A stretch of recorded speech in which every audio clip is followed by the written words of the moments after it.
Hello friends, welcome to my channel.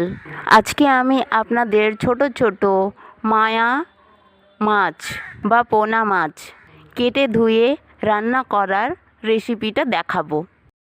তাই এই রেসিপির জন্য সবার প্রথমে আমি নিয়েছি 500 গ্রামের মতো ছোট ছোট মায়া মাছ। সবার প্রথমে আমি মাছগুলো কেটে নিচ্ছি। মাছগুলো প্রায় কাটা শেষ হয়ে গেছে। কেটে নেওয়া মাছগুলো এবারে জল দিয়ে হাতের সাহায্যে পরিষ্কার করে নিচ্ছি। মাছের গায়ে লেগে থাকা ছোট ছোট আঁশ এবং ভিতরের নোংরাগুলো পরিষ্কার করে নিচ্ছি। মাছগুলো খুব সুন্দরভাবে পরিষ্কার করে নিয়েছি।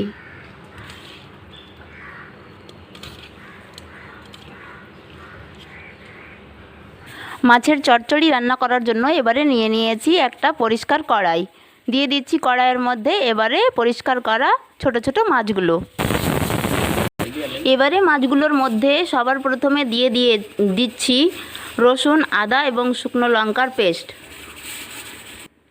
এবারে দিয়ে দিচ্ছি পরিমাণ মতো হলুদ গুঁড়ো, পরিমাণ মতো লবণ। এবারে দিয়ে দিচ্ছি পেঁয়াজ কুচি, কিছু কাঁচা লঙ্কা, দিয়ে দিচ্ছি পরিমাণ মতো কাঁচা সরিষার তেল। এবারে মাছ এবং মশলাগুলোকে হাতের সাহায্যে নেড়ে চেড়ে খুব সুন্দর করে মাখিয়ে নিচ্ছি। পরিমাণ মতো খানিকটা জল দিয়ে দিচ্ছি। জল দিয়ে আর একটু মশলা এবং মাছগুলো ভালোভাবে মিশিয়ে নিচ্ছি। মশলা মাখানো মাছের কড়াইটা এবারে গ্যাসের উপর বসিয়ে দিয়েছি। এবারে কিছু সময়ের জন্য কড়াইটা ঢাকনা দিয়ে ঢেকে দিয়েছি। একটু ঢাকনাটা সরিয়ে আপনাদের এক ঝলক দেখিয়ে দিচ্ছি যে মাছের পরিস্থিতিটা কেমন। কড়াইয়ের মধ্যে দিয়ে দেওয়া মাছ এবং মশলাগুলো ফুটে উঠেছে, কিন্তু এখন পুরোপুরি মাছের চচ্চড়িটা হয়নি, আরও কিছুক্ষণ সময় লাগবে। আবার কড়াইটা কিছু সময়ের জন্য ঢাকনা দিয়ে ঢেকে দিলাম। এবারে ঢাকনাটা সরিয়ে নিয়েছি।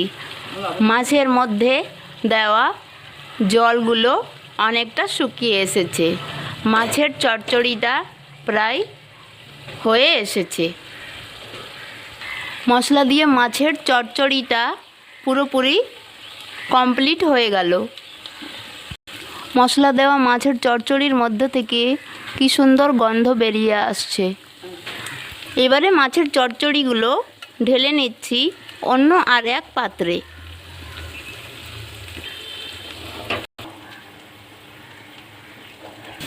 মশলা দিয়ে মায়া মাছ রান্না করার রেসিপিটা যদি আপনাদের ভালো লেগে থাকে তাহলে আমার ভিডিওতে একটা লাইক দিয়ে চ্যানেলকে সাবস্ক্রাইব করে রাখুন।